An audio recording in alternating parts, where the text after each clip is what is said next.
Hey everybody, Lombox Love Affair here with a CGC recap from Baltimore Comic Con. So Baltimore Comic Con is officially over for me. We had a 3-day pass. I only went Friday and Saturday. Today's Sunday, and I'm just taking a break because I spent my money and then some. So when I go to conventions, my goal is to A, dig in those back issue bins and see what I can find. B, try to see what artists are there that I can get some signatures for. And C, who can I get a sketch from that's affordable, that's on a blank cover, and that I can slab. So I try to make some of those deals with the sketch covers in advance, and so I could talk about that more in a bit. But then I also have to rush into the convention Friday, preferably, because usually that's when artists book up, and get to those artists and ask them if they could help out. In my case, I reached out to the couple artists in advance, and they said just come in the morning. You should be able, or in the afternoon of Friday, because the convention doesn't open until 1 o'clock on Friday. Come Friday afternoon and get on the list, and it should be fine. So, but still, there's always the risk that they'll book up. So that said, uh, I'm going to kind of go in a bunch of different orders. I don't have any of my signature books, and I don't have any of my sketch books, so I just have images that I can put on the screen. I don't have them because they're at CGC. I dropped them off. They don't do on-site grading. They did on-site grading, I should say, but by the time I had everything done, they were not taking any more books. So they had a very limited number of on-site grading opportunities, from what I understand. So I had a grand plan, and so what I did was the weeks leading up to the convention, I reached out to Sean Chen, and actually Sean Chen did the cover to the Baltimore Comic Con program. It's, in my opinion, not his best work, but it's his work nonetheless. And he's known for X-Men: The End, and he's done some Bloodshot comics and a whole bunch of different things. And so I'm a huge fan of his style. And so I reached out and I said, "Hey, bud," on Instagram, and said, "Could I commission a sketch from you?" And he said that I could send him a blank cover in advance, and he'd have it ready for me. And so that's what I did. And the result was I said, I want Wolverine, but I either want Wolverine alone, or Wolverine with Cyclops versus Cyclops, Wolverine versus Jean Grey Dark Phoenix, or Wolverine Colossus Fastball Special. And so those were the four, and and this is what he came up with.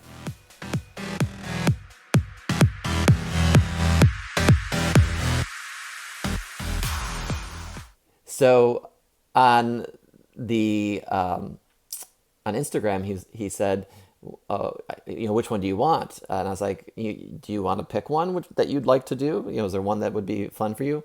And he said, Wolverine and Phoenix.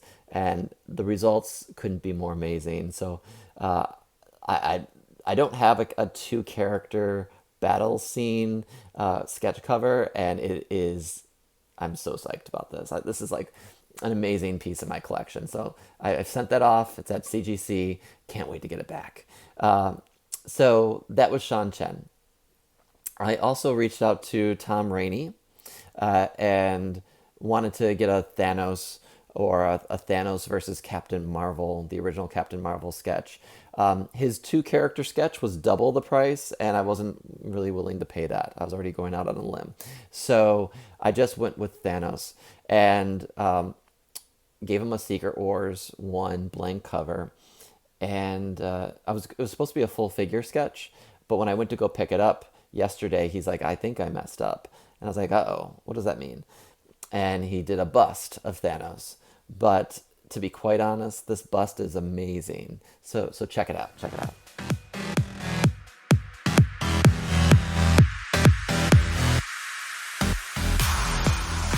So really classic Tom Rainey. It got the Thanos wrinkles under his chin. It's just really a sweet, sweet book. So Tom did Warlock and the Infinity Watch. He's done some other Thanos type of books. So just couldn't be more pleased and excited to have that. I actually commissioned Tom to do a Havoc sketch for me when I was doing my sketchbook work years ago he was in DC, maybe 5 years ago, 4 years ago. So it's nice to revisit him and have him do something that I can slab and put away. Um, and then the last artist I reached out to was Bob Hall. And some of you might be thinking, Bob Hall, who's that? He did Shadow Man.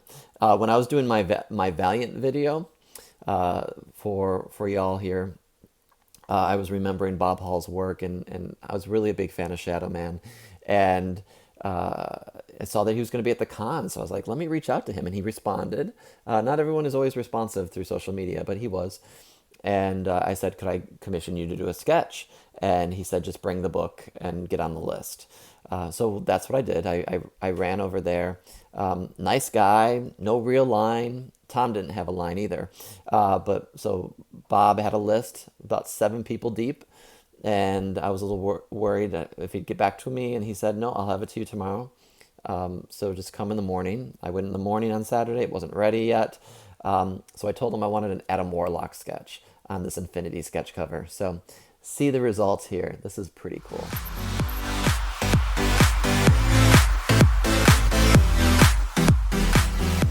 So now I have Thanos. Now I have Adam Warlock full figure. Bob was pretty affordable. Tom isn't too bad. And Sean was definitely very reasonable. So great people to work with. Those are off the CGC. I can't wait to show you the slabs in person. While I was at Bob's booth, I also had him sign my Shadow Man number 43, which is the final issue and sometimes a hard one to find.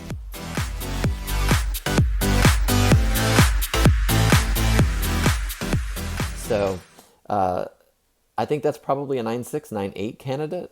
I'm always a little skeptical of 9.8s because sometimes I think things are perfect and they ferret something out at CGC. So you never know. The other thing I went to at Baltimore, so those are my sketches. Now for the signatures. And I really went for Jim Steranko. Jim Steranko had his booth. I made a point to go on Friday because Saturday would probably be hopeless to get in line and wait. It's always a busy day to try to get signatures from the key people out there. So Jim is a legend. Yeah, he was the first to draw Polaris. He did X-Men 4950. He redesigned the logo between X-Men 49 and 50. If you look at the logos, they're very different. The old school logo and then the logo that it is today, Steranko did that. Classy guy, big booth full of prints. He has cool jazz playing in the background. He always wears a suit with like the 2 or 3 buttons on the side, turtleneck or something of that sort. And he's always talking and being very generous with his time. The downside is I waited about 2 hours and there were only about 20 people in line. And that was crazy. There were some people that were up at talking with him. There's a group of 4 guys talking with him for about 20 minutes. And I'm sitting here in line. The line was divided, so I was behind against the wall, and then his booth was across the way to allow for traffic. They had us in 2 different areas. So finally, hour and a half, 2 hours in, I get up there. And I'm debating. I had 4 books that I was debating having him sign. I had 2 X-Men 50s. I had a 49, and I had a Captain America 111. And I was originally going to get this one signed. Steranko's fee is around $30 a signature if you're getting CGC witnessed. So I decided this is a low grade one. Let me give the higher grade and do the Captain America and the X-Men 49. And so I got those all signed. So check them out.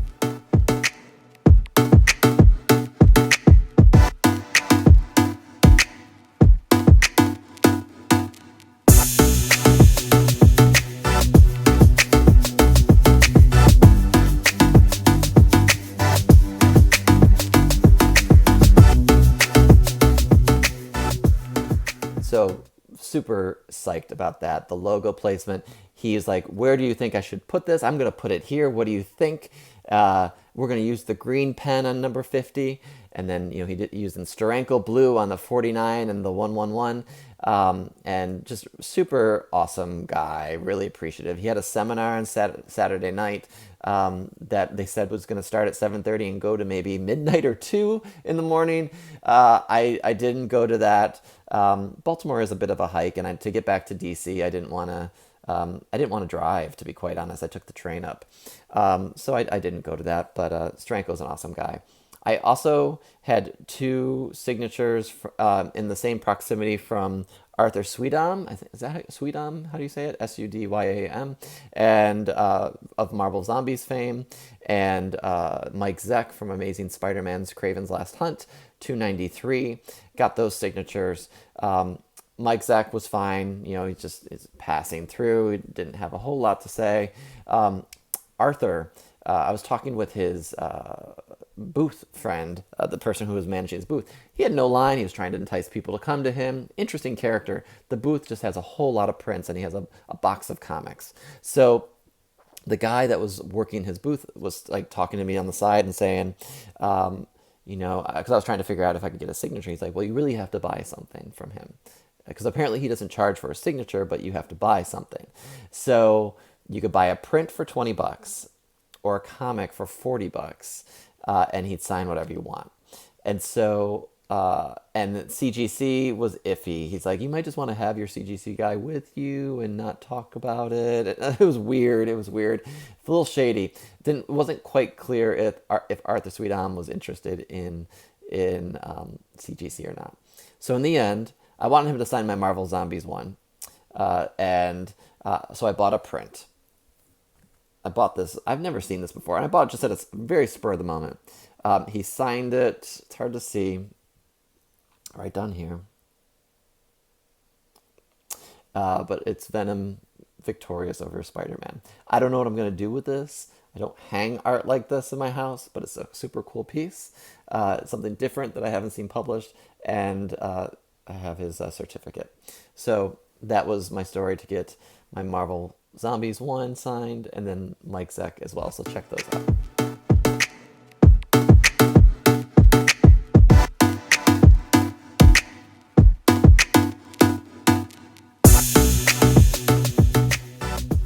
So those are my signatures and those were my sketches. So I wanted to talk a little bit about the misses that I had. So there's only so much that you can do financially and time-wise. It's waiting in line, it's wanting to shop, and to find that balance for signatures as well as just shopping. I got an Arthur, not Arthur, yeah, I got an Arthur Adams signature, a couple signatures in Denver Comic Con this past June. So I was going to see if he would do a remark on this book of mine that I've had. I didn't even try. I didn't run in. It wasn't a priority, and it wasn't part of the budget. I was also going to go to Walt Simonson. I had a bunch of Thor 337s, the first Beta Ray Bill, that I wanted him to sign, but I didn't get them pressed yet. And the original plan was to get them pressed and then go, but I couldn't find them in time. So I was going to have him sign this variant cover of Thor, but I decided against it. And his line, Walt Simonson's line, is always super long because he's super generous with his time. But alas, I got a signature and sketch last year. He does them all for free. And I decided to let that go this year and focus on other people. The other star that was there that I'm kicking myself a little bit for not going to, but there's always next time, is Clayton Crane. Huge fan of his art. I'm a huge fan. And only grows day by day. And so I had this Despicable Deadpool variant cover and this Deadpool La Mole variant that I was going to have him sign. I didn't do that. And he charges $20 a signature for CGC Witness. So I was like, let's not focus on that and let's focus on other things. I was also thinking of getting a remark on one of these. What I would rather do, though, is get a blank cover and have him do something in the center. So I might eventually have him sign these, but I do want to sketch at some point to get those done. That would be awesome. So there's always another con. We'll see. I'm going to try to cool horses for a bit and take a break, rebuild those finances, right?